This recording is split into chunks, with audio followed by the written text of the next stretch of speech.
Welcome to the BS Review. I'm Brittany. And I'm Stephen. We love movies, TV shows, books, and games. We love to talk about them. And since we love to talk about them, we want to talk about them with you guys.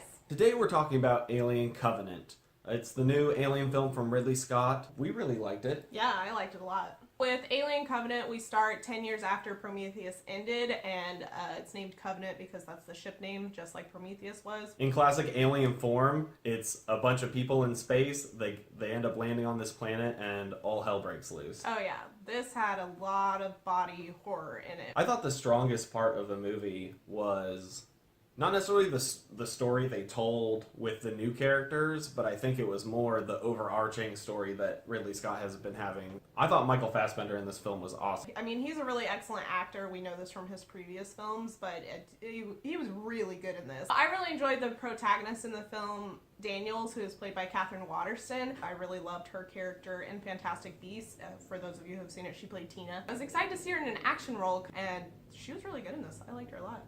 I feel like she brought a lot to the table with the movie, and out of all the Alien movies, female protagonists, she does the best nuanced acting with her face. You see a lot. Yeah. Whereas I feel like in Prometheus, the main lead, she did not always show a lot with her face. She was mostly doing she had a more physical performance. It was very interesting how most of the characters at some point experience loss. In a normal Alien film and in the past entries, you don't ever get to see the characters experience the loss. This crew was a lot more close-knit. You got that sense from the way they interacted with each other, and especially the fact that they were all coupled up. The fact that they were all really connected made the deaths a lot more, it had a lot more punch. So in this movie, it almost seemed like they were more like a family. They were totally more like a family. Another thing I really liked about the movie was the cinematography, which I was really surprised by. I think Ridley Scott's cinematography has just continually improved and improved with technology. If you have not seen this movie and you don't want to know the spoiler sections of it, go away now. We will chat with you next time, or come chat with us on Twitter. We'll leave the link below. But spoilers coming. I thought the biggest standout of the movie for me was the xenomorphs. They were fantastically creepy in this. It's one of the first times since I think it's Aliens that the full-on original xenomorph appears on film again. And they made it look creepy. Before we see the main xenomorph come out, you have this white albino looking ones that look like a lot more humanoid, and they're creepier because of that. It was Fantastically creepy. Especially the first one you see bust out, because, the coming out of the back is possibly creepier, and, the bone crunching is way more than the coming out of the chest. It was definitely a lot of, good cringy parts of the movie where you're just I think the aliens especially, they were way faster and more aggressive than I think other movies. They were way more brutish. And in past movies, they would just kill them and leave. So it would just be through the chest, and then they drop them and walk away. Whereas this time, they'll pounce on them, they rip them up and are biting them to shreds and tearing off their heads and stuff. It's much more aggressive. Yeah. And in this one, they devour, especially the white ones. Yeah, they were actually almost feeding. Yeah, and it definitely added a different element, which I appreciated. Because, how many Alien movies have we had now?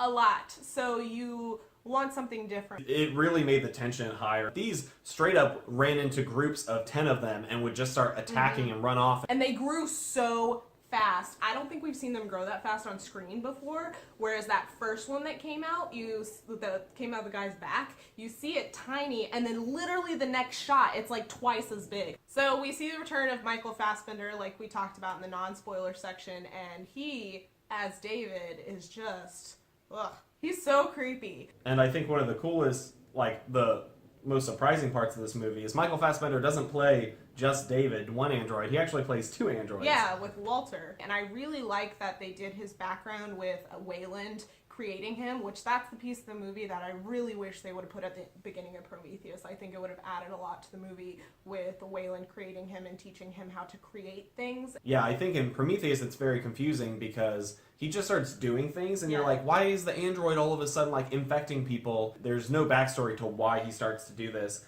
until all the way in Alien Covenant when then you find out, oh, well that's why, because he's been obsessed. He doesn't feel like humans are worthy of being his creator. He feels like he's a better specimen than humans. I saw on Twitter, because I was scrolling through Twitter before we went to see it, and a lot of people were complaining about the flute scene and how it was stupid and it didn't have a place in the film, and I was expecting that watching it, but I think that scene was really important to the whole theme and explaining David's motivation.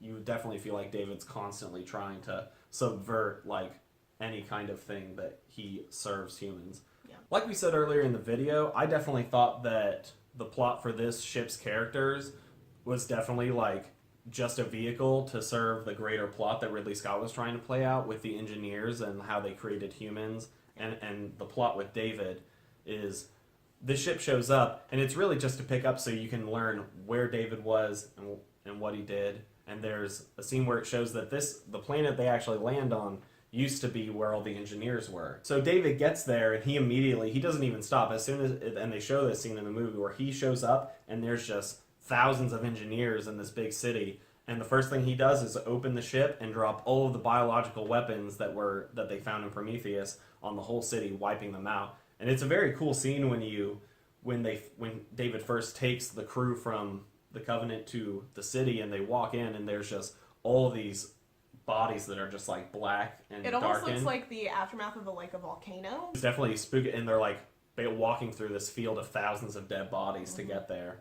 I'm very interested to see where they go with the series, and if they continue the Covenant story when they get to Orgai 7 or 6. Something like that. Yeah. Orgai something. Yeah, whenever they get to their planet, if they're going to continue their story when they wake up, because I feel like they're going to continue the story with David. Oh, it's yeah, just how for they're sure. going to The do way that. they set up the ending was very interesting and not what I expected them to end on. It'll be interesting to see where it goes, because Ridley Scott has said that he's going to have these movies basically end with like a backdoor entrance to the first alien. Oh, I didn't know that. Yeah, so at some point those aliens are going to end, or a ship is going to end up on the planet from the first Alien movie, where they end up finding the aliens.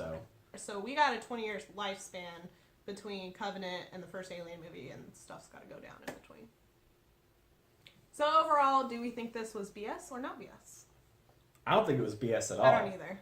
It got some shaky reviews online. There were some mixed ones, yeah. I wouldn't say it was like the craziest new thing to come out of the Alien franchise. No, and I think it wasn't a completely perfect movie, but I think it was loads better than Prometheus. Yeah, I thought it was a much more coherent film, and I think it takes a special film to take its previous entry and to make it better, which is what a sequel should do. And it definitely did that, of saying, like, now if you go back and watch Prometheus, having seen Alien Covenant, it makes that so much better. And I think that brings more weight to the next movie as well. If you're an Alien fan, you should definitely go see this if you haven't already. If you're a sci-fi fan, you should go watch it. Yeah. Aliens, man, space. It's the best.